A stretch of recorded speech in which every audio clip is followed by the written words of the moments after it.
تمہیں پتا ہے، تمہیں ابھی اندازہ نہیں ہے نوجوانوں، تم جن کو اپنا مسیحا سمجھ بیٹھے ہو یہ حقیقت میں ڈاکو ہیں۔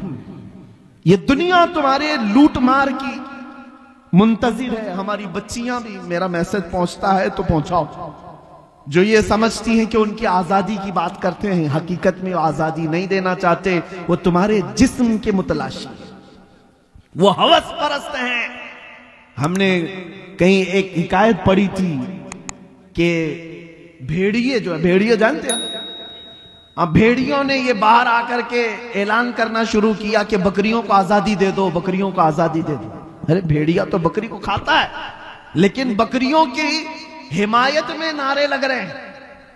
سیم آج کی سچویشن میں آپ کو بتا رہا ہوں، بھیڑیے آئے ہیں محلے میں اور نعرے لگا رہے ہیں بکریوں کو آزادی دو، بکریوں کو آزادی دو۔ اور چند بکریاں جب بھیڑیوں کو نعرہ لگاتے ہوئے سنی تو ان کو لگا کتنے اچھے بھیڑیے ہماری عزت کی بات کر رہے ہیں، ہماری حمایت، آزادی ہونا چاہیے، صحیح بات ہے۔ سب بکریاں مل کر کے کہنے لگی ہم کو بھی آزادی چاہیے، آزادی۔ دیکھو بھیڑیے جو ہے ہماری حمایت میں گلیوں میں نکلے، بینر نکالے، پوسٹر نکالے، ہاں پروٹیسٹ کر رہے ہیں ویمنز رائٹس کے متعلق۔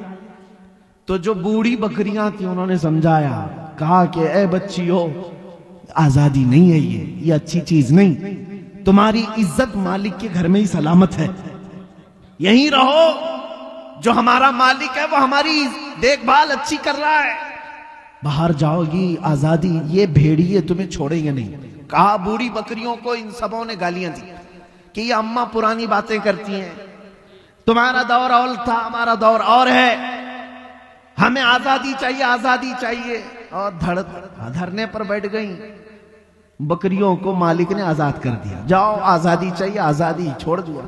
بکریاں سڑکوں پر آئیں اور بھیڑیوں نے جب آزاد دیکھا تو سب کو چیر پھاڑ کر رکھ دیا، بکریاں سب مر گئی۔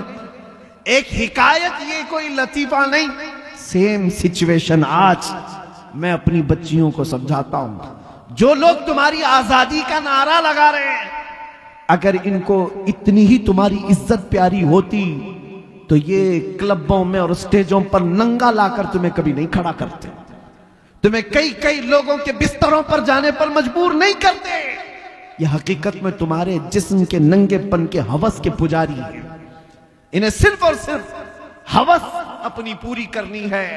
اسی طرح ہے نوجوانوں، تمہیں جو دنیا کی طرف بلا کر یہ کہتا ہے کہ اس میں آزادی، اس میں فریڈم اور اس میں عزت ہے، یہ در حقیقت تمہیں جانور بنانا چاہتے ہیں۔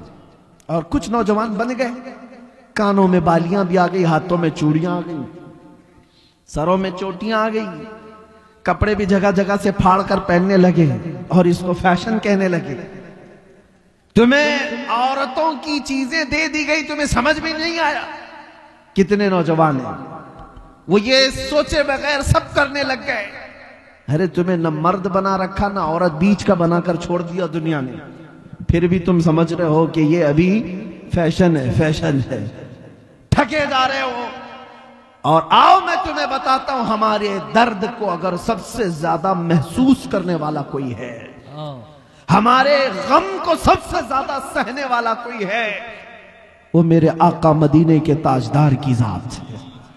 خود میرے آقا فرماتے ہیں، میرے امت کے کسی کے پاؤں میں کانٹا بھی چبھے تو اس کا درد مجھے ہوتا ہے۔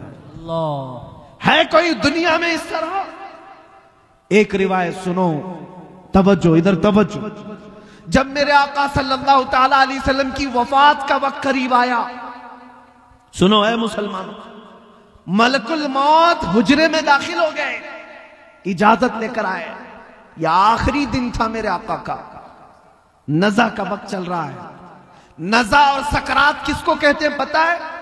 اس وقت آدمی اپنی ماں بہنوں کو اور بھائی باپ کو نہیں پہچانتا۔ سکرات کے وقت تو آدمی کو اپنا نام تک یاد نہیں رہ جاتا، بڑی سخت حالت کا نام ہے سکرات۔